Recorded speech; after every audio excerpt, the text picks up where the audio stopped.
as we play football, I used to visualize on the football field of what I'm gonna do in that game. Sometimes I'll think about that dance I'm gonna do when I catch a touchdown. But I try to visualize how this was gonna be. And I tell you what, at halftime on Thursday was unbelievable. I tell you, I just don't understand this. The Rider Nation, they're out there. It's just a pleasure to be here. You know, it's a trying time for me and my family, but I wanted to talk about how I got here. The way I got here, I had a friend by the name of Harold Smith in 1987. He had played for the Saskatchewan Roughriders. And Harold came out to the university and he said that Saskatchewan was having a training camp in Shreveport, Louisiana. So the first person I called was my mom. And I said, Mom, I'm about to go try out for this team called Saskatchewan Roughriders. I need you to send me some money. My mom sent me $40. She told me to give Harold 20 and keep 20 for myself. On that trip, it was going to be a 4-hour trip. Harold went the wrong way. It took 8 hours instead of 4. And once we made it there, it was like 2 o'clock in the morning and the camp was going to be right at about 7 o'clock. And all I'm thinking about, man, I hope Harold don't ask me for this next 20 for this gas, because I'm not going to have anything else. But I got a chance to go to that camp. It was 400 guys that was trying out. And out of the 400 that was out there, they wanted to sign 4. And I was one of the 4 that they wanted to sign. And I went out to the head coach, and me being a kid that's still in college, just happy. And I asked Coach John Gregory, I said, hey, do you need a receiver? He said, no, but we need you. And you look at that $40 that my mom sent me, that $40 turned out to be 13 years of greatness of playing for the Saskatchewan Roughriders.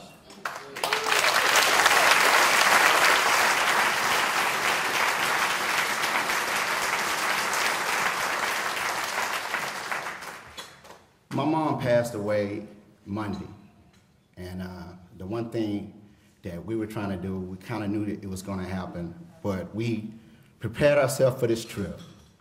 And I remember we sitting in the hospital, and my older brother said, hey, somebody might have to stay.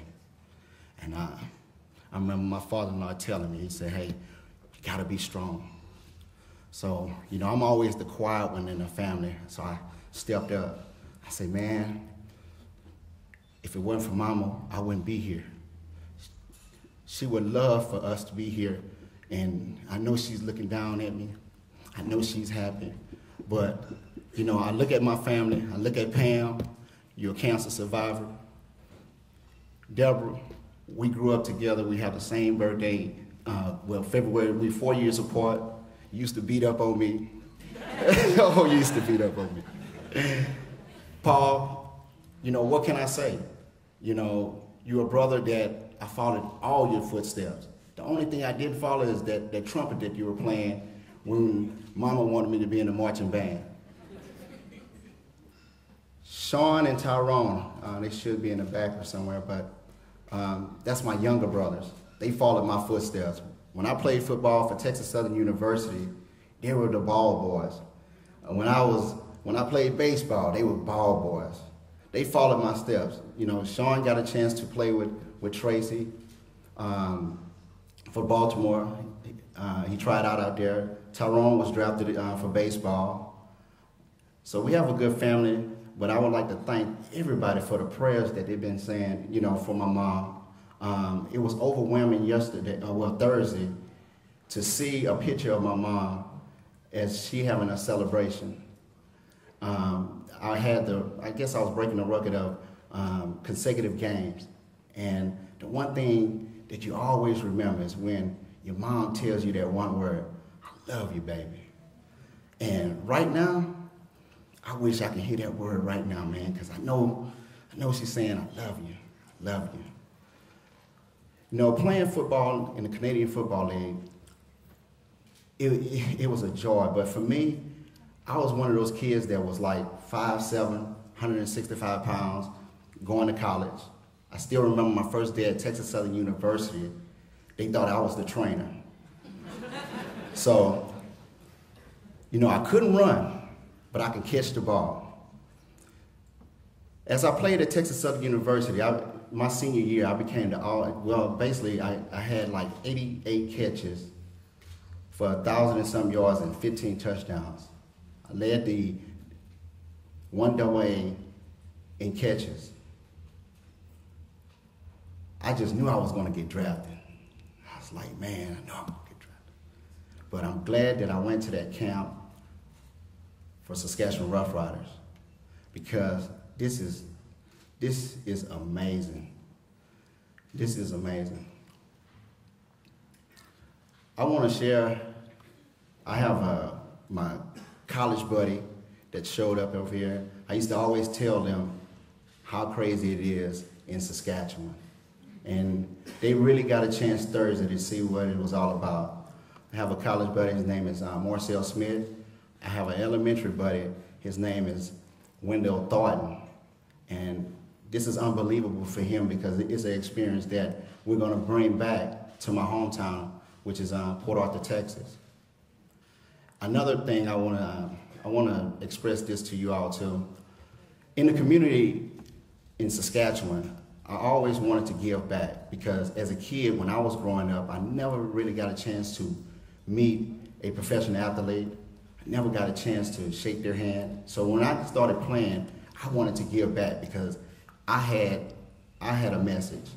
You know, I'm one of those guys you look at and you'll say to, I'm one of them guys you'll look at and say, you can't judge the book by its cover. You got to read the book. And I'm one of those guys that if you look at me, I don't look like a football player. But one thing they had to do is see how big my heart was. In the community, I got a chance to meet a family.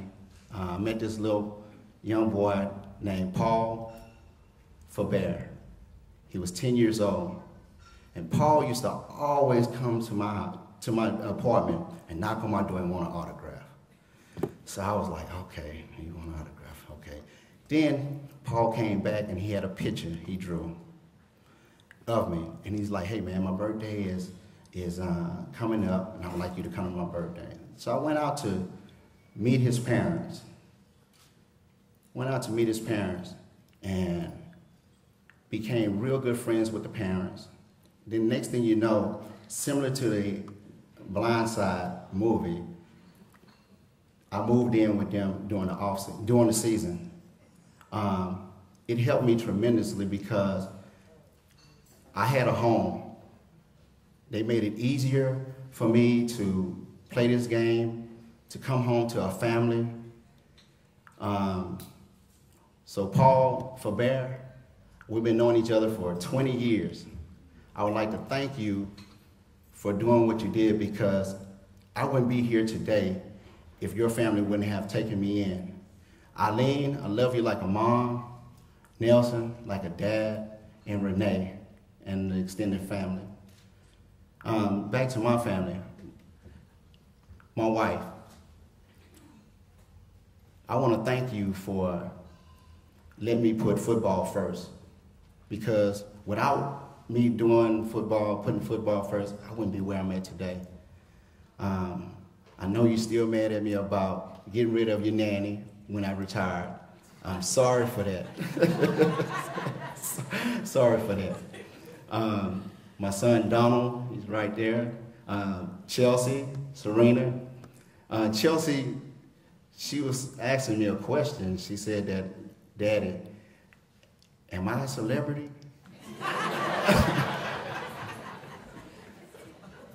I was like, you know, Chelsea, today I can tell you you're a celebrity today. To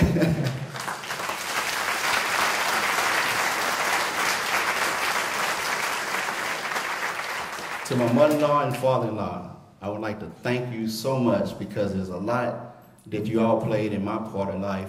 When I was gone, you made sure that the kids were taken care of. And I would like to thank you all from the bottom of my heart. To the rest, to the Saskatchewan fans, I tell you, I played the game from the heart. I loved the game. I always was accountable on the football field. I love y'all, and I tell you what, I will be back. And I would like to thank the CFL for just letting the import players get an opportunity to play this game. Because a lot of guys don't get that opportunity to be to play football in the NFL. And this is a great opportunity for guys to come in and play this game.